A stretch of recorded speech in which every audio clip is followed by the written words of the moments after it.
역대하 7장은 솔로몬의 기도에 응답하시는 하나님의 말씀을 담고 있습니다.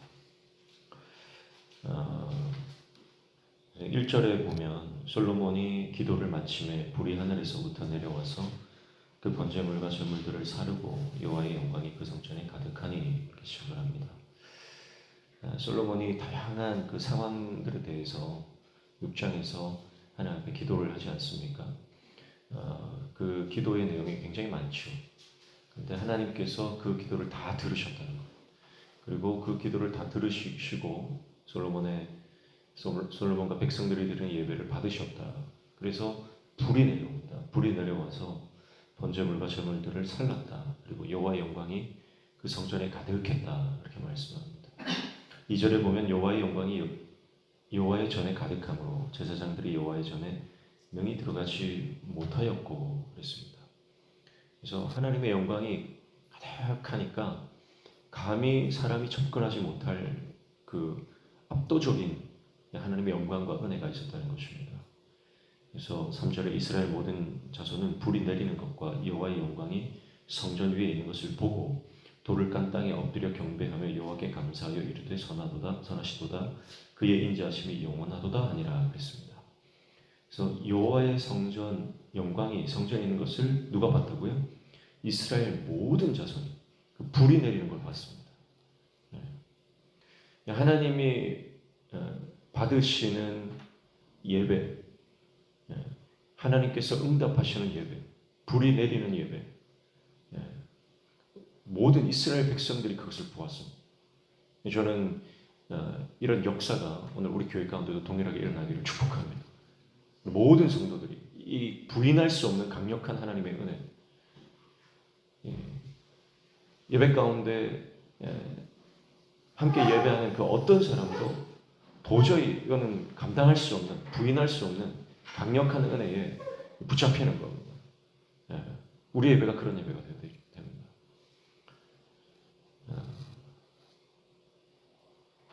그래서 4절에 보면 이에 왕과 모든 백성이 여호와 앞에 제사를 드리니 솔로몬 왕이 드린 제물이 소가 22,000마리요 양이 120,000마리라. 이와 같이 왕과 모든 백성이 하나님의 전에 낙성식 행사를 하니라.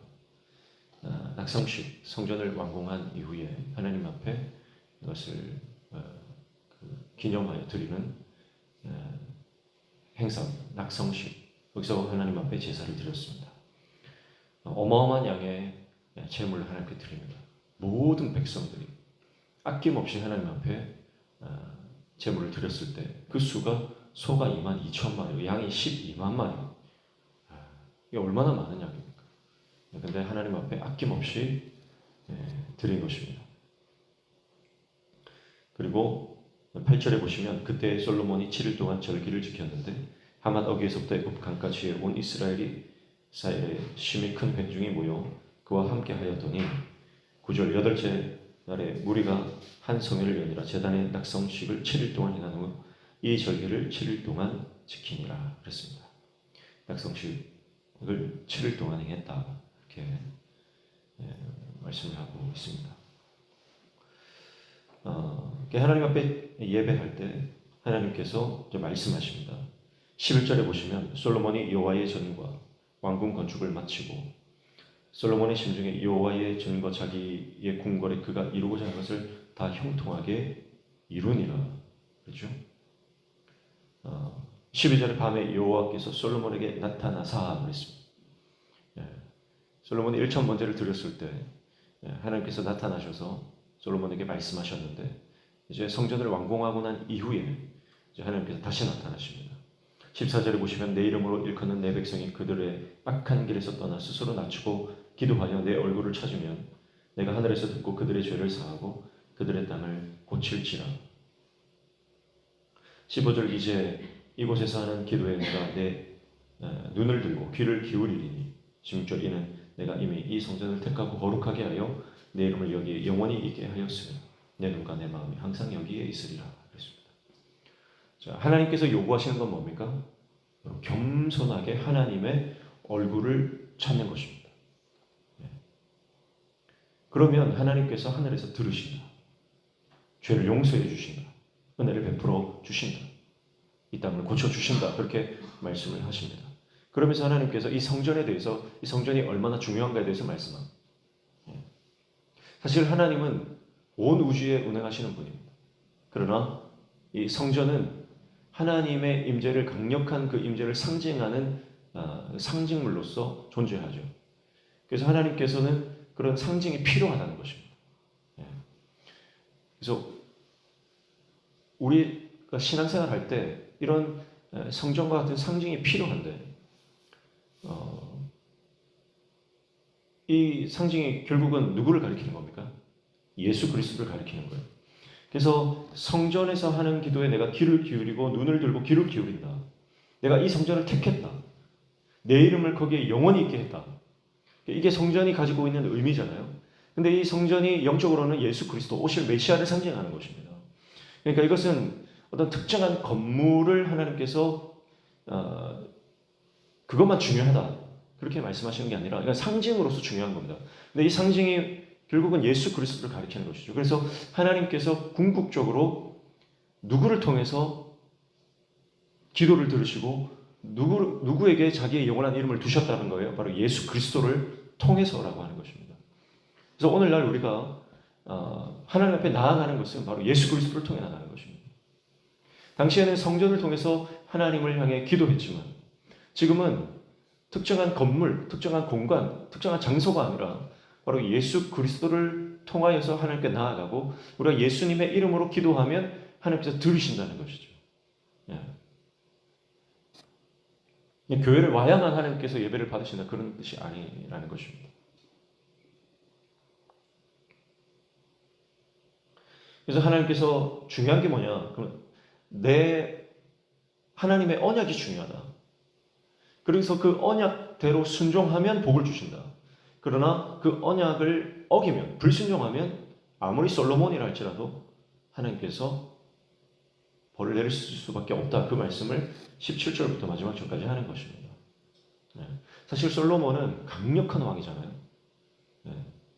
다윗 이후에 솔로몬 때에는 이제는 이 이스라엘이 강력한 중앙 집권 체제를 이루었고, 그리고 재정적으로나 군사적으로나 아주 막강한 권력, 힘을 가지고 있습니다. 솔로몬은 그래서 양날의 검과 같은 것입니다. 순종하면 솔로몬이 가진 영향력이라는 게 어마어마하죠. 솔로몬의 영향력은 이스라엘에만 미치는 게 아닙니다. 지금 그 고대 근동 사회 전체에 미치고 있습니다. 그래서 솔로몬이 하나님을 잘 믿으면 그 신앙이 어디까지 뻗쳐나가냐면 세계로 뻗어나가는 것입니다. 그게 솔로몬이 가진 영향력이에요. 그러나 솔로몬이 타락해버리면 그 영향력도, 악한 영향력도 이스라엘을 넘어서 온 땅에 퍼지는 것입니다. 그래서 솔로몬은 양날의 검과 같다. 그래서 하나님은 경고하십니다. 네가 제 아무리 솔로몬이라 할지라도, 네가 아무리 힘이 있고 권력이 있고 능력이 있고 많은 재물을 가지고 있다 할지라도, 네가 복받는 것은 내 언약 지키는 것이다. 만약 네가 나를 버리고 내 언약을 어기면 나도 너를 버린다. 하나님께서 그렇게 말씀하고 있는 것입니다. 결국 우리가 붙들어야 되는 건 예수 그리스도, 참된 성전 되신 예수 그리스도, 그분을 바라보고 그분을 통해서 예수 그리스도의 이름으로 우리가 살아갈 때 하나님은 우리를 통해, 예수 그리스도를 통해 우리의 삶에 복을 주시고 은혜를 주시고 하나님께서 우리 삶을 붙들어 주시는 것입니다. 내가 아무리 잘났다고 교만하지 말아야 합니다. 그리고 내가 힘들고 어려운 상황이 있다고 해서 내 상황과 처져와 형편을 바라보면서 낭망하지 말아야 합니다. 우리가 견지해야 될 태도는 오직 겸손히 주님을 바라보는 것입니다. 겸손히 주님을 바라보는 것입니다. 그래서 성전을 통해 예수 그리스도를 바라봅니다. 그래서 오늘 우리는 내가 어떻게 예수님을 바라보실까? 내 삶에 이 당시 솔로몬 성전과 같은, 예루살렘 성전과 같은 그런 상징적인 우리의 삶의 심볼들을 좀 두는 것이 필요하다, 그런 생각을 할 수 있습니다. 그래서 집에 말씀 선고를 걸어 놓으시고, 눈에 보이는 곳에 하나님의 말씀을 이렇게 좀 올려두시고, 휴대폰에도, 내가 휴대폰을 가장 많이 보지 않습니까? 그러면 그 휴대폰을 열 때마다 주님을 기억할 수 있는 그런 성구들이나 그림들이나 뭐 그런 걸 해놔도 참 좋을 것입니다. 우리의 삶에 예수 그리스도의 흔적들을 계속 쌓아가는 것입니다. 주님을 바라보시길 축복합니다. 그리고 주님을 바라보며 예수 그리스도의 이름으로 하나님 앞에 나아갈 때 주님은 하나님께서는 응답해 주시고 은혜를 주시고 우리 삶을 구원해 주시는 것입니다. 오늘 하루 예수님을 바라보며 주님과 동행하는 삶을 살아가시기를 주님의 이름으로 축복합니다. 기도하겠습니다. 하나님 아버지,